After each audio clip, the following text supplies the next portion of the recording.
마리아 발도로타의 하느님이시오 사람이신 그리스도의 시 제4장. 요아킴은 의로운 여자의 마음속에 간직된 하나님의 지혜를 아내로 맞이하였다. 예수께서 내게 이렇게 말씀하신다. 의인들은 항상 지혜로운 사람들이다. 하나님의 벗들로 하나님을 같이 모시고 살며 무한한 지혜이신 하나님께서 그들을 가르치신다. 내 조부모님은 의인들이셨고 그러므로 지혜를 가지고 계셨다. 그분들은 성경이 지혜의 찬미를 같은 이름을 가진 책에서 나는 아주 어렸을 때부터 지혜를 사랑하고 추구하였으며 지혜를 아내로 맞이할 결심을 하였다 하고 말하며 노래할 때의 한 말을 진실로 하실 수가 있었다. 아하론의 안나는 우리 할아버지께서 말씀하시는 용맹한 여자이었다. 그리고 다윗 왕의 후손인 요아킴은 매력과 재물보다는 덕행을 더 추구하셨다. 안나는 큰 덕행을 가지고 계셨다. 안나 안에는 모든 덕행이 향기로운 꽃다발로 모여서 모든 현실 중에서 가장 아름다운 것이 덕행이라는 유일한 현실을 이루었었다. 하나님의 옥자 앞에 나타날 만한 정말 덕행이었다. 요아킴은 그러니까 안나를 다른 여자보다 더 사랑함으로써 지혜를 2번 아내로 맞이한 것이니, 즉 의로운 여자의 마음속에 들어있는 하느님의 지혜를 아내로 맞이한 것이다. 아론의 안나도 정직이 가정의 기쁨이라는 자신과 확신을 가지고 자기의 생활을 정직한 남자의 생활과 결합시키는 것 외에는 다른 것은 도무지 추구하지 않았었다. 그리고 용감한 여인의 상징이 되는데 그분에게 부족하였던 것은 솔로몬이 말하는 아내의 영광이요 결혼의 정당화인 자녀라는 화관뿐이었다. 그분의 지복에 부족한 것은 오직 이웃나무와 결합하여 거기에서 많은 새 열매가 나오고 또 거기에 2개의 착함이 하나의 착함이 되는 나무에 꽂힌 그 자식들 뿐이었다. 왜냐하면 남편에게서는 아무런 실망도 오지 않았기 때문이었다. 오랜 세월을 두고 요아킴의 아내인 이제는 늙은 안나이지만 요아킴에게는 여전히 그분의 청춘 시절의 아내요 기쁨이며 지극히 사랑하는 암사슴이었고 맵시 있는 영양이었다. 그의 애무는 여전히 결혼 첫날 밤과 같은 신선함을 간직하고 있었고 그의 애정을 살며시 매혹하여 그것을 이슬에 젖은 꽃과 같이 신선하고 끊임없이 땔감을 보급하는 불과 같이 열렬하게 보존하였다. 그러므로 그분들은 자녀가 없는 불행을 겪으면서도 서로 당신들의 걱정과 슬픔을 위로하는 말을 주고받으셨다. 그리고 영원한 지혜가 그분들 위에 일어서셨다. 그분들을 일생 동안 가르치신 다음 때가 이르자 그분들에게서 나기로 되어 있었고 또 지극히 거룩한 내 어머니 마리아인 영광스러운 시가 깨어나는 시간인 밤의 꿈으로 그분들을 비추어 주셨다. 그분들의 겸손으로 그 꿈을 마음에 두지는 않으셨지만 그래도 그분들의 마음은 하느님의 약속의 첫 번 예고의 희망으로 떨렸다. 요아킴의 말에는 그것이 하나의 확신이었다. 희망을 가져요, 희망을 가져. 충실한 우리 사랑으로 하느님을 이깁시다. 그분들은 아들을 열망하셨는데 하느님의 어머니를 얻으셨다. 지혜서의 말씀은 그분들에 대하여 쓰여진 것 같아 보인다. 그 여자를 통하여 나는 백성 앞에서 영광을 얻을 것이고 그 여자를 통하여 나는 불사불멸을 얻을 것이며 내 뒤에 올 사람들에게 내게 대한 영원한 추억을 남겨놓으리라. 그러나 이 모든 것을 얻기 위하여는 그분들이 아무런 사건도 타격을 줄 수 없을 참되고 변함없는 덕행의 왕국을 획득해야 하였다. 믿음의 덕행, 사랑의 덕행, 바람의 덕행, 순결의 덕행을. 부부의 순결. 그분들은 이 부부의 순결을 가지고 계셨다. 반드시 동정녀라야만 순결한 것이 아니기 때문이다. 순결한 가정들은 천사들이 지켜주며 그런 가정에서 부모의 덕행을 그들 자신의 생활 규칙을 삼는 착한 자식들이 내려오는 것이다. 그러나 그러한 가정들이 어디 있느냐? 지금은 사람들이 자녀를 원치 않으며 그렇다고 순결을 원하지도 않는다. 그러므로 나는 너희들에게 사랑과 내실이 오용된다고 말하는 바이다. 제5장 안나가 창가로 자기의 임신을 알린다. 나는 다시 요아킨과 안나의 집을 본다. 집 안에는 여기저기 항아리에 많이 꼽힌 나뭇가지를 보기 좋게 꽂아 놓은 것 이외에는 아무것도 달라진 것이 없다. 그 나뭇가지들은 꽃이 만발한 정원의 나무들을 전지한 데서 온 것이 분명하다. 그것은 꽃다발로 된 구름이라 하겠는데 그 빛깔은 눈같이 흰 것에서 어떤 산호빛깔 같은 빨강에 이르기까지 다양하다. 안나가 하는 일도 다르다. 전번 것보다 작은 배틀에 앉아서 아름다운 아마포를 짜고 발로 노래의 박자를 맞추며 노래를 부른다. 안나는 노래를 하며 미소를 짓는다. 누구에게? 자기 자신에게. 그의 머릿속에 있는 어떤 환상에 노래는 느리지만 그래도 즐거운 노래이다. 안나가 그 노래에서 일종의 지복을 느끼며 여러 번 되풀이해 부르기 때문에 나는 그것을 완전히 보존하려고 따로 써놓았다. 안나는 마치 자기 마음속에서 그 노래의 리듬을 발견한 것처럼 점점 더 크게, 점점 더 자신있게 부른다. 처음에는 소리를 죽여 흥얼거리다가 그 다음에는 더 자신이 생겨 더 높은 음조로 더 빨리 부른다. 그 노래가 소박한 가운데 대단히 기분 좋은 것이기 때문에 여기에 베껴 놓는다. 다윗의 후손을 사랑하신 전능하신 주님께 영광, 주님께 영광. 그분의 더없는 은총이 하늘에서 나를 찾아주었네. 늙은 나무에서 새 가지가 돋아났으니 나는 기쁘네. 빛의 명절에 소망이 씨를 뿌렸고 니산달의 향기로운 공기가 씨앗이 싹트는 것을 보네. 내 몸은 봄의 꽃이 만발한 편도나무 같고 인생의 황혼에 접어들어 그 열매를 맺었음을 느끼네. 이 가지에는 장미꽃이 피고 가장 단 과일 중에 하나가 달렸네. 반짝이는 별이 무제한 어린 생명이 집안의 기쁨이요 남편과 아내의 기쁨일세. 나를 불쌍히 여기신 하느님께 주님께 영광. 그분의 빛이 그것을 내게 알렸네. 별 하나가 뇌게로 오리라고 영광 영광. 이 나무의 열매는 당신께 바쳐질 것입니다. 처음이자 마지막이고 주님의 선물처럼 거룩하고 깨끗한 열매. 그 열매는 당신께 바쳐질 것이고 그 열매를 통해 땅에 기쁨과 평화가 옵니다. 날아라 부가 뇌 실이 아기의 천을 짤 것이다. 아기가 나려고 하네. 내 마음의 노래가 기쁨 가운데에서 하느님께로 가네. 안나가 그의 노래를 네 번째 다시 부르려고 하는데 요아킴이 들어온다. 안나, 당신 기쁘오. 당신은 봄의 서막이 되는 새와 같구려. 그 노래는 무슨 노래요? 아무에게서도 그 노래를 들어보지 못했는데 어디서 온 거요? 여보, 제 마음에서요. 안나는 일어나서 이제는 활짝 웃으면서 남편에게로 간다. 더 젊고 더 아름다워 보인다. 나는 당신이 시인인 줄은 몰랐는걸 하고 남편이 아내를 감탄하는 눈으로 뚜렷이 쳐다보며 말한다. 두 늙은 부부 같지 않다.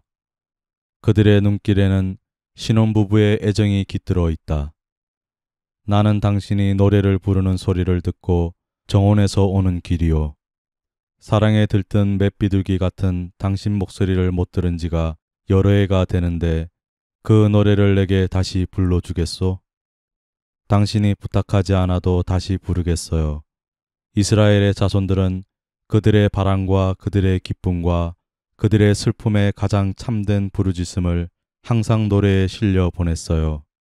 저도 제 노래에 큰 기쁨을 제게 말하고 당신에게 말하는 소임을 맡겼어요. 그래요. 그것을 제게 되풀이해 말할 소임까지요.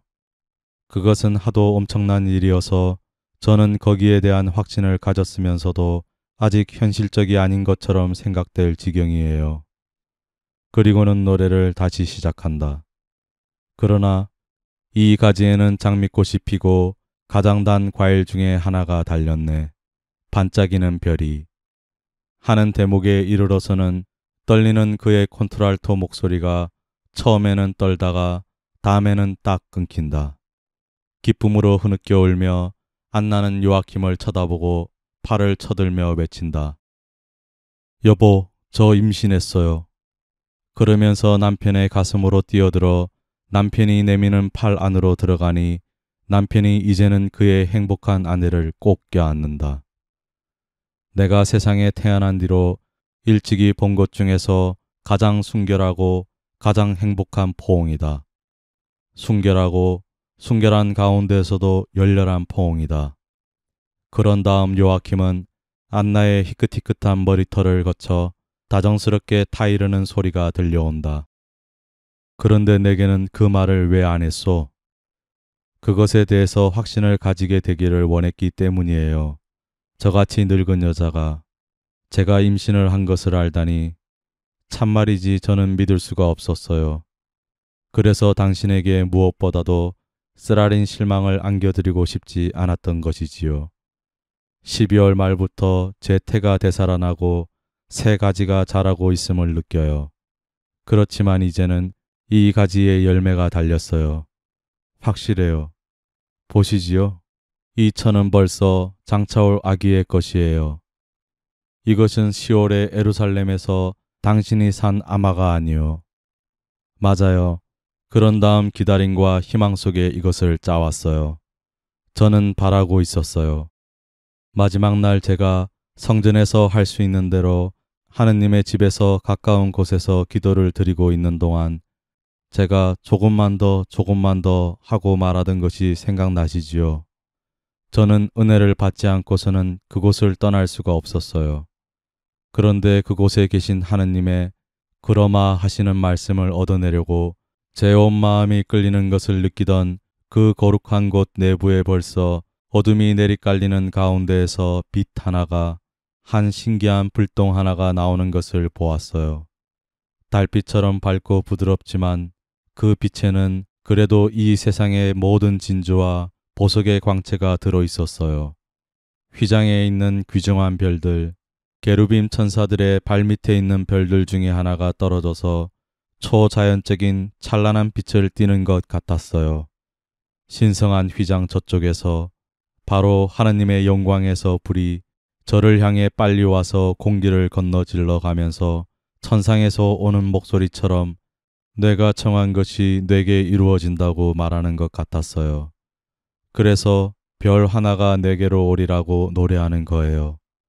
성전 안에서 별빛처럼 나타나서 빛의 명절에 나요 하고 말하는 우리 아들은 언젠가 어떤 아들이 되겠습니까?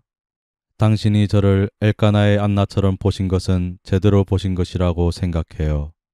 제 태 속에서 졸졸 소리를 내면서 흘러가는 시냇물 소리같이 조용히 들리는 우리 아기, 손을 오므려 잡고 있는 맷비둘기 같은 그 작은 심장의 고동으로 제게 말을 하는 우리 아기의 이름을 무엇이라고 할까요?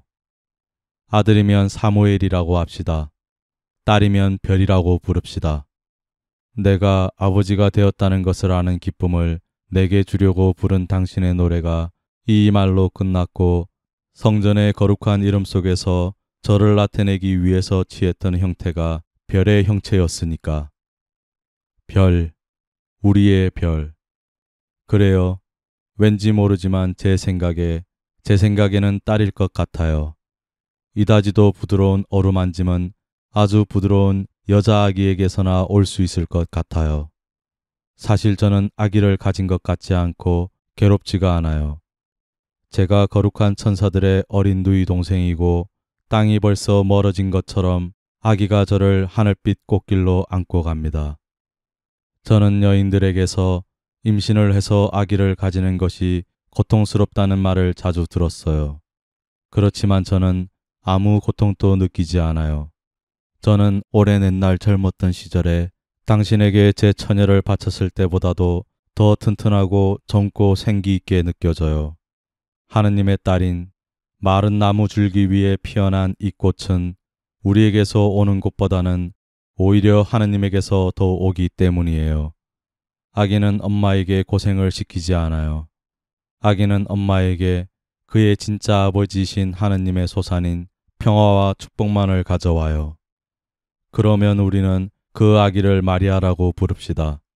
우리 바다의 별, 진주, 행복이지요. 이것은 이스라엘의 첫 번째 위대한 여자의 이름이요. 그러나 이 아이는 절대로 주님께 죄를 짓지 않을 거요. 하느님께만 이 아이는 그의 생명의 씨를 노래할 것이요. 그것은 나기 전부터 제물로 주님께 바쳐지기 때문이요. 그래요. 주님께 바치는 우리의 제물이에요. 아들이건 딸이건 아기가 3년 동안 우리를 기쁘게 해준 다음에는 우리 아이를 주님께 바치며 우리도 아이와 같이 하느님의 영광을 위해 제물이 됩시다. 나는 이제 아무 말도 들리지 않고 아무것도 보이지 않는다. 제6장 티 없는 분은 하느님의 기억을 잃은 적이 절대로 없었다. 예수께서 이렇게 말씀하신다.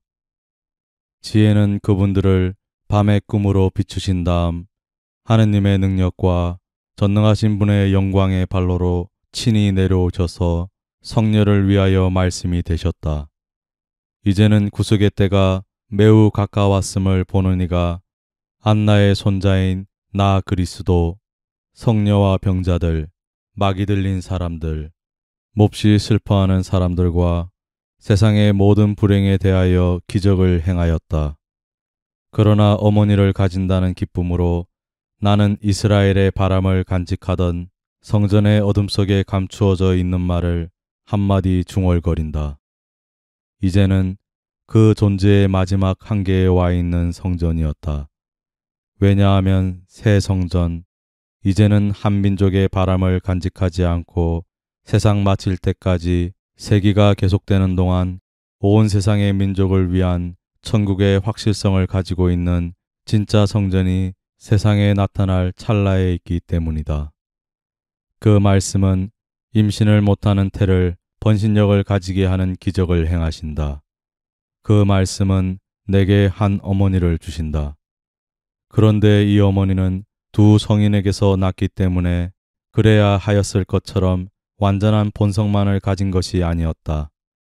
어머니는 다른 많은 사람과 같이 착한 영혼만을 가진 것이 아니고 그 의지의 훌륭한 경향으로 그 착함을 끊임없이 발전시키기만 한 것이 아니며 티 없는 육신만을 가진 것이 아니라 모든 인간 중에 유일하게 티 없는 정신을 가졌다. 너는 하느님을 통하여 영혼들의 계속적인 세대를 보았다. 이제는 시간이 존재하기 전부터 아버지의 특별한 사랑이었던 그 영혼, 거룩한 삼위일체, 당신 자신에게 선물하기 위하여 당신의 선물로 꾸미기를 열망하시던 삼위일체의 더없는 즐거움이 되던 그 영혼의 아름다움이 어떠하였겠는지 생각해 보아라. 오, 하느님께서 당신 자신을 위하여 그 다음에는 사람들의 구원을 위하여 창조하신 지극히 거룩한 어머니, 구세주를 뵈야 하는 어머니는 구원의 근원이었습니다. 살아있는 천국으로 어머니의 미소로 세상을 거룩하게 하기 시작하셨습니다. 하느님의 어머니의 영혼이 되도록 창조된 영혼.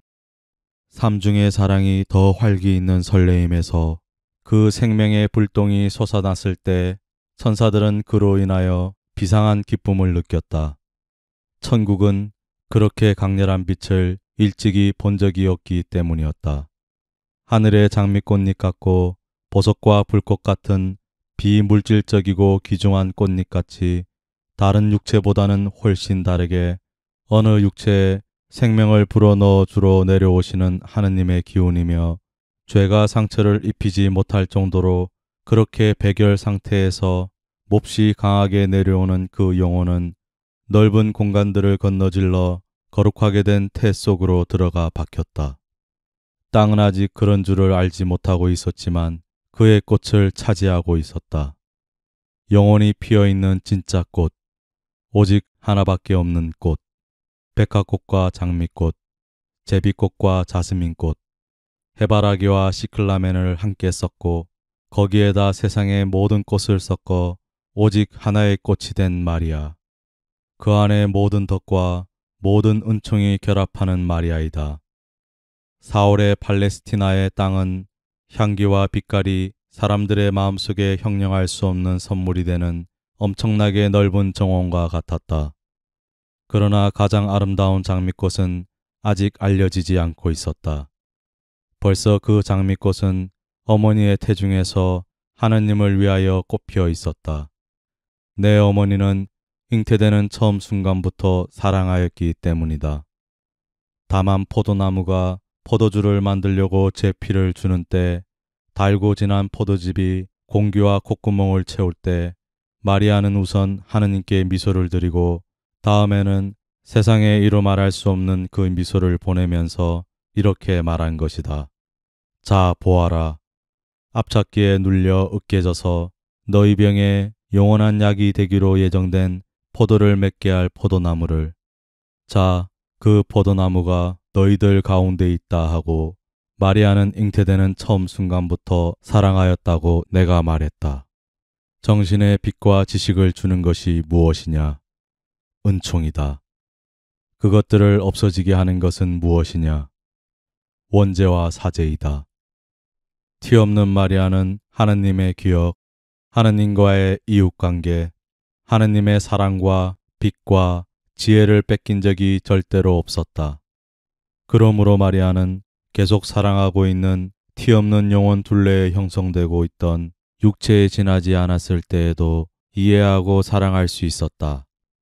이 다음에 마리아에게 있는 동정의 심연을 정신으로 보게 해주마. 너는 내가 우리 삼위일체를 보여주었을 때와 같이 그로 인하여 희한한 현기증을 느낄 것이다. 우선 하느님을 빼앗아가는 죄가 없는 인간을 태중에 가진다는 사실이 그 인간을 다만 자연적으로 인간적으로 잉태한 어머니에게 어떻게 뛰어난 지능을 주어서 예언자를 만들 수 있는지를 생각해 보아라. 하느님의 딸이라고 언명하는 자기 딸의 예언자가 되게 할 수 있는지를 말이다. 그리고 만일 무죄한 처음 조상들에게서 하느님의 뜻에 따라 무죄한 자식들이 났더라면 첫째 조상들의 상태가 어떠하였겠는지를 생각하여라. 오, 초인을 목표로 삼는다고 말하면서 너희들의 악습으로 초악마를 향해 가는 인간들아. 초인에 도달하는 방법이 거기에 있었다. 사탄의 불길한 영향에서 벗어나 생활과 지식과 선의 조직을 하느님께 맡길 줄을 알아. 하느님께서 너희들에게 주셨던 것 이상의 것은 아무것도 바라지 않아. 그리고 이것은 무함보다 조금 덜한 것이었다. 완전을 향한 끊임없는 발전으로 육체로는 사람이고 정신으로는 무한하신 지능의 아들이었을, 즉 승리하는, 즉 힘이 강한, 즉 사탄 앞에 거인으로 나타나는 아들들을 낳을 수 있어 사탄이 실제로 그렇게 될 시간보다 수천 세기나 더 일찍 땅에 못 박혀 꼼짝 못하게 되고 사탄과 더불어 그에게 있는 모든 악도 그렇게 되게 하는 일이었다.